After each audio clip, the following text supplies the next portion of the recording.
Olá pessoal, tudo bem com vocês?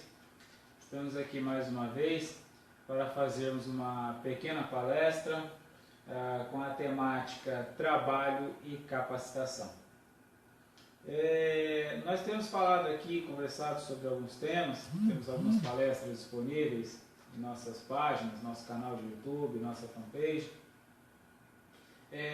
Hoje eu decidi por falar sobre trabalho e capacitação, porque o nosso objetivo aqui é falarmos um pouquinho sobre o paradigma da capacitação. Lembrando mais uma vez, quem vem acompanhando nossos vídeos, nosso trabalho, eu sugiro que conheça um pouco do nosso trabalho antes de assistir a esta palestra, porque com certeza é uma palestra que comumente nós não assistimos. Porque o nosso objetivo aqui é transcendermos, irmos um pouco mais além daqueles velhos paradigmas que nós ouvimos dizer, que nós escutamos por muitos de nossos professores, escutamos por muitas organizações, mas na verdade não temos nenhuma percepção real disto em nossas vidas. E eu vou começar já comentando sobre o paradigma da capacitação. Uma das coisas que os nossos pais, muitas vezes, nossos professores, nossos gestores públicos nos dizem, é que nós precisamos nos capacitar para que assim então nós tenhamos boas oportunidades de emprego, boas oportunidades na vida social.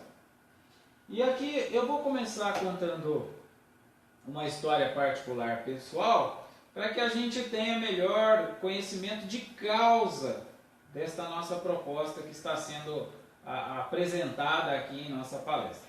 Então, o paradigma da capacitação diz que nós devemos nos capacitar para que assim então tenhamos um melhor posicionamento no mercado. Mas o que nós temos observado é que as pessoas estão se capacitando cada vez mais e cada vez mais estão tendo menos dificuldades de realocar-se no mercado. E quando eu falo realocar-se no mercado, realocar-se dentro de um trabalho, isto só não basta. Porque de que adianta você realocar-se no mercado, mas ter um salário, ter uma rentabilidade que não supre suas necessidades básicas, que não supre as imposições deste próprio trabalho. Eu recentemente recebi uma proposta de emprego que gerava os R$2.000, quase em torno de R$2.000. Mas este emprego me impunha a necessidade de transporte, né? A empresa a qual me fez este convite, ela inclusive ofereceu para mim uma motocicleta, com os custos inclusive, né? com o custo de combustível por conta da empresa. Mas agora eu faço a pergunta, eu, pai de família, a empresa não era em meu município, eu, pai de família, como poderia ficar transitando pelas estradas rurais, pelas estradas, pelas rodovias, que são estradas rurais de acordo com o Código de Trânsito, pelas rodovias de motocicleta em dias de sol, de chuva, de frio? Ou seja, qual seria a minha qualidade de vida neste trabalho? E é um trabalho que exige, no mínimo, graduação superior e algumas titulações. E agora eu pergunto a vocês, a minha capacitação me oferecer uma boa oportunidade de trabalho, de emprego? A minha capacitação me ofereceu condições para eu realocar-me bem no mercado de trabalho?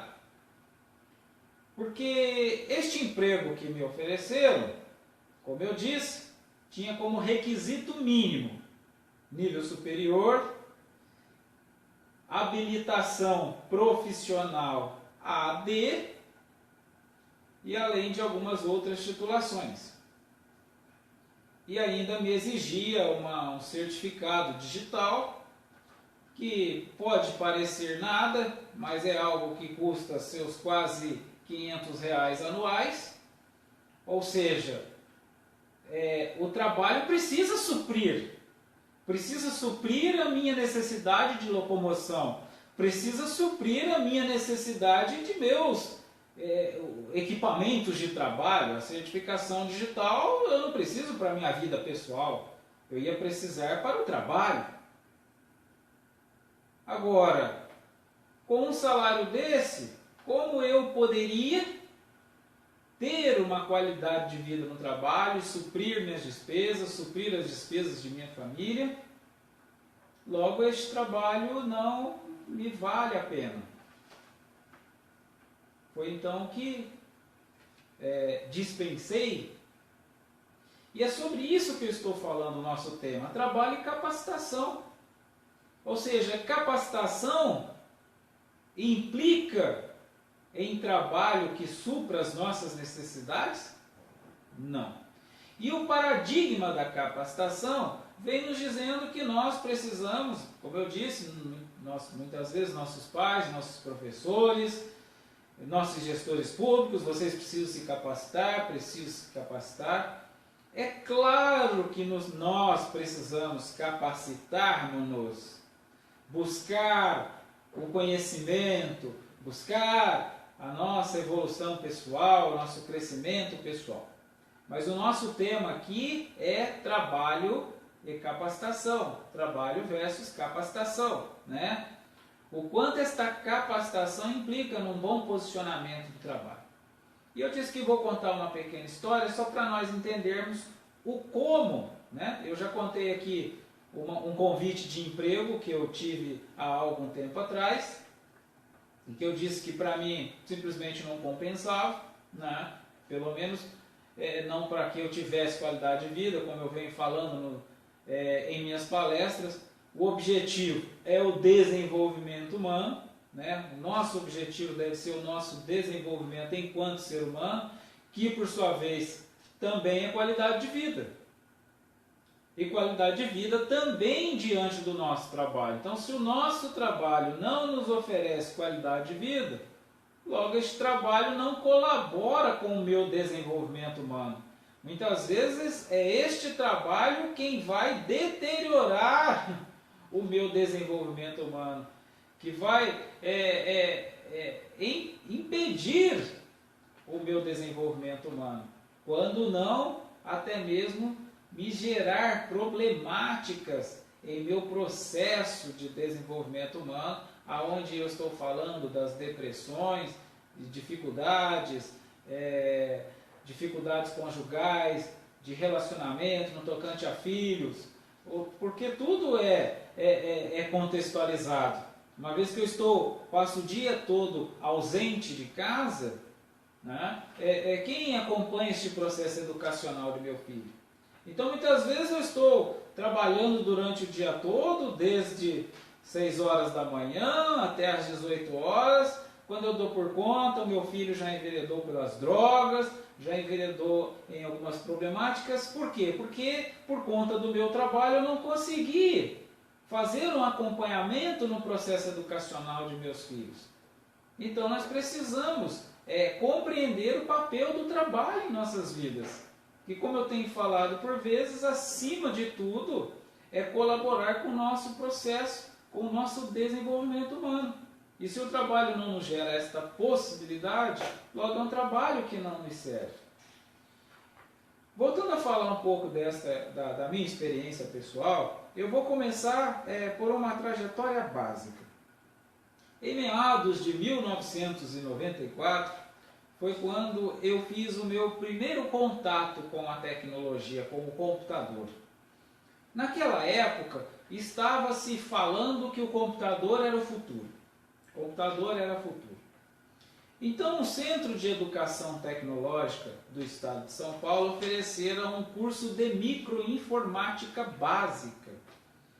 E eu fui um dos inscritos, era um processo seletivo, e eu fui um dos selecionados para participar deste curso. E este curso foi um curso excelente, maravilhoso, de excelentes professores, de uma grade curricular maravilhosa. O curso fora basicamente dividido em uma parte teórica, em uma parte prática, e a parte prática dividida em duas formas. A parte teórica do curso era toda uma estrutura teórica, toda uma estrutura histórica, toda uma estrutura psicológica, relacional, comportamental, enfim, das questões profissionais do ser humano. E a segunda parte do curso, que fora dividida em duas partes, a segunda parte prática, dividida em sistema operacional de linhas de comando e sistema operacional em interfaces gráficas. Ou seja, a gente trabalharia e estudaria primeiro o DOS, que na época o sistema operacional em disco, DOS, que era um sistema que nós só trabalhávamos por linhas de comando, né? Quem não sabe, não conhece este termo, quando o computador era tela preta, né? Ou seja, você só escrevia, né? Escrevia e dava enter, escrevia e dava enter, né? Dava as linhas de comando, MD, espaço, paste, né? Making directory, faça uma pasta, né? Criamos uma pastinha de nome pasta, né? CD, barra invertida, e enter, né? Saímos da pasta, enfim, o sistema operacional em disco, né?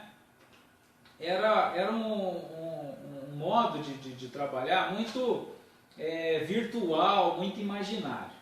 Mas o curso consistia nessa parte, porque o DOS naquela época ainda era trabalhado por muitos sistemas corporativos, muitas empresas possuíam seus sistemas geridos pelo sistema operacional de disco e DOS. Mas a segunda parte do curso consistia no ambiente virtual, numa interface gráfica, né? numa interface gráfica, que na época já era o Windows 95. Nós tivemos a evolução dos sistemas operacionais pelo Windows Workgroups, que foi a primeira revolução da interface gráfica. Alguns teóricos da tecnologia defendem que não era exatamente uma interface gráfica ainda, mas, enfim, você já tinha um visual, você já tinha um mouse e já era tudo mais fácil. E aí depois do Workgroups, o Windows 3.11, enfim, aí nós tivemos o Windows 95, que foi a grande revolução da computação de interface gráfica, e o sistema operacional Windows 95, então, era para nós a grande coisa, a grande revolução, porque agora o computador poderia ser aprendido de modo intuitivo, um conceito tão comum e corriqueiro hoje nos smarts. As crianças aprendem de modo intuitivo, mas naquela época era algo que se tornou um grande diferencial, né? O Windows 95, sistema operacional de ambiente gráfico, era aquilo que iria trabalhar de modo intuitivo e gerar infinitas possibilidades de desenvolvimento computacional. E eu fiz este curso então. Observe que para a época era um grande curso, me deu uma grande bagagem, mas isto não me alocou no mercado de trabalho. Pelo menos não na área computacional. Passado algum tempo, o Instituto de Educação, o Instituto de Ensino, abrira um concurso entre 400 inscritos. Eu fui classificado em 23º para 40 vagas, uma faixa de mais ou menos 10 candidatos por vaga. Eu fora classificado em 23º, fiquei dentro das 40 vagas e fiz este curso neste Instituto de Ensino, que por sua vez também não me realoquei no mercado. Depois eu fui fazer um curso técnico,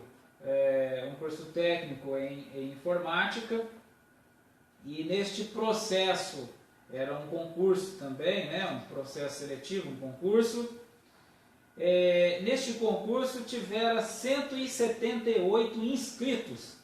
Eu fiquei à frente de 172 inscritos, classificando-me na 6ª colocação. Observe que dentre 178 inscritos, eu tive a 6ª classificação. Foi uma boa classificação. Mas que, por sua vez, também não implicou numa colocação profissional do mercado. E aqui eu quero contar uma parte dessa história, desta época de técnico, para nós entendermos um pouco sobre o tema. O colega que havia ficado na minha frente, que havia ficado em 5º, fora trabalhar num organismo. E aí eu soube que este organismo queria contratar um técnico, né? Eu já era formado no Centro de Educação Tecnológica, Informática, e como eu falei, em meados de 1994. Então me apresentei neste organismo para poder trabalhar. Foi aí que eu descobri que um colega trabalhava lá, que havia inclusive ficado em minha frente. Mas quando eu fui entender o contexto, a proposta na época era de pagar o equivalente a meio salário mínimo para trabalhar em período integral. Então observe que eu estou dizendo que eu for aprovado, for classificado, isso me ensejou a oportunidade de uma classificação de trabalho no organismo, mas a oferta de salário, a oferta de remuneração era equivalente a meio salário mínimo, né, para trabalhar num período integral. Com o passar do tempo, então, eu fui, por sua vez, agora neste quesito, uma graduação em tecnologia, em TI, e que neste processo seletivo tiveram quase 400 inscritos. Que por sua vez eu fiquei em 52º, e desta vez era 80 vagas. E a situação, a mesma, ou seja, isto não me gerou uma boa alocação no mercado de trabalho. E que aí eu soubera de uma vaga numa empresa, num organismo, e quando eu fui até este organismo, descobri que era um colega que havia estudado comigo num outro instituto, que havia classificado comigo, né? E ele estava saindo exatamente porque o que ele ganhava naquele organismo era equivalente a meio salário mínimo. Observe que talvez alguém se pergunte, não, mas a lei diz que então, a lei diz e a realidade diz outra coisa. A lei é a teoria, a letra escrita no papel. A prática é o mundo real, a oportunidade de emprego, o qual eu volto e meia repito aqui, que não tem qualquer relação com a oportunidade de trabalho. E é exatamente, de certo modo, é isto que eu estou apontando. Não estou apontando pela problemática do emprego, que tem se escasseado, que tem sido de baixos salários. Quando encontro este emprego, tem sido de baixo salário. Mas estou atinando que a oportunidade de trabalho, ela é infinita. E a oportunidade de ganhos diante destas oportunidades de trabalho são também infinitas. Por isso, eu volto e meia cito grandes empreendedores, né? Como o próprio Bill Gates. Ou seja, Bill Gates deixou a universidade para trabalhar e se tornou o homem mais rico de todo, o homem mais rico do mundo no menor espaço de tempo. Talvez se ele tivesse aceitado o emprego de meio salário mínimo, ele estaria lá até hoje ganhando meio salário mínimo, ou talvez se ele tivesse ampliado, melhorado um salário mínimo. Então, o nosso tema aqui, que é falar sobre o trabalho e a capacitação, eu quero reiterar mais uma vez.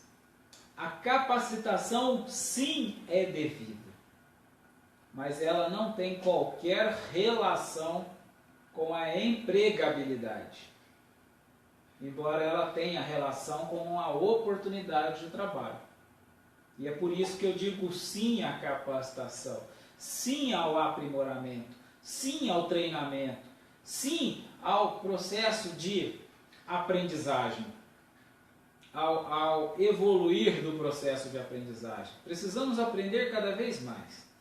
Mas aqui eu estou atinando que mais do que aprender técnicas de realizações de atividades profissionais, é desenvolvermos o saber profissional para que tenhamos condições de aplicar estas técnicas, para que estas técnicas se concretizem em resultados reais para a minha vida e não seja apenas uma titulação, um diploma, que está à mercê de uma oferta de emprego, que quando chegada é o piso, é o mínimo, é irrisória, não supre os próprios custos de locomoção até este emprego. Então é este saber que nós objetivamos aqui em nossa palestra. O saber de que o trabalho sim gera resultados para nós, mas que o emprego não tem relação com a capacitação. E que eu também posso, estando empregado, aprimorar-me e capacitar-me e trabalhar melhor dentro deste meu emprego. É aí que nós começamos a falar do empreendedorismo pessoal, do empreender dentro de meu próprio emprego, do somatizar diante daquela empresa a qual eu faço parte. Observe que eu sempre atino pelo aspecto da união, nunca da postura antagônica. Nunca de assumirmos antagonismos diante daqueles que irão prover os nossos meios de subsistência. Como eu posso assumir a empresa a qual eu faço parte como um elemento antagônico? Se eu sou aquela empresa também, implica que eu estou contra eu mesmo. Eu estou dando tiro no pé. Então, uma vez que eu faço parte da empresa, eu preciso empreender o melhor dentro daquela empresa. Mas eu preciso compreender que quando a empresa não me quer ou não quer me valorizar, preciso eu me valorizar. Preciso eu valorizar-me para que as empresas também me valorizem. E por isso o nosso tema trabalho e capacitação. Não ficarmos presos ao paradigma de que capacitação implicará em sucessos, em melhores resultados financeiros, em melhores salários, que eu estou afirmando que não implica. E estou pegando a minha experiência pessoal e provando que não implica. Eu contei a minha trajetória, a minha classificação diante dos cursos, eu já contei sobre as minhas propostas de emprego, que eu recebo propostas de emprego. Volta e meia.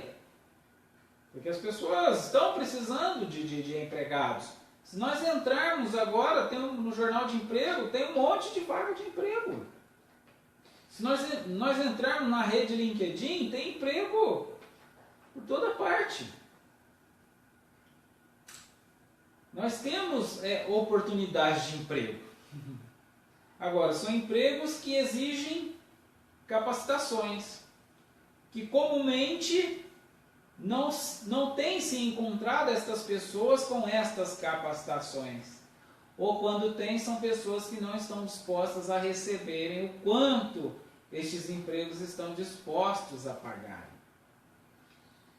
Então, atinarmos sempre para o aspecto de que capacitarmos sim, aprendermos sim, profissionalizarmos e desenvolvermos técnicas de trabalho sim, mas acima de tudo desenvolvermos o saber. Porque o saber quem fará com que discernamos pela melhor forma de trabalho, pela melhor opção do trabalho, pelo melhor uso do trabalho, pela melhor utilização dos recursos do trabalho. É o discernimento que fará com que tenhamos condições de compreender que muitas vezes eu também não sou valorizado por uma empresa porque eu não valorizo a empresa a qual eu me encontro. Por isso, reitero mais uma vez, não podemos assumir uma postura antagônica diante de uma empresa a qual nos emprega. Porque nós estamos assumindo uma postura contra nós mesmos. Pois muito desemprego se dá por conta de que nós não empreendemos juntos com a empresa a qual nós fizemos parte em um momento. Porque há um conjunto. A empresa só é empresa porque eu faço parte de uma empresa. Se a empresa tem um dono, mas tem 10 colaboradores que trabalham contra a empresa, ela vai quebrar. E aí o que acontece? Todos ficam sem trabalho. Então é importante ter esta concepção de união de empresa. De que se eu faço parte de uma empresa, eu preciso compreender que eu sou também o empresário desta empresa.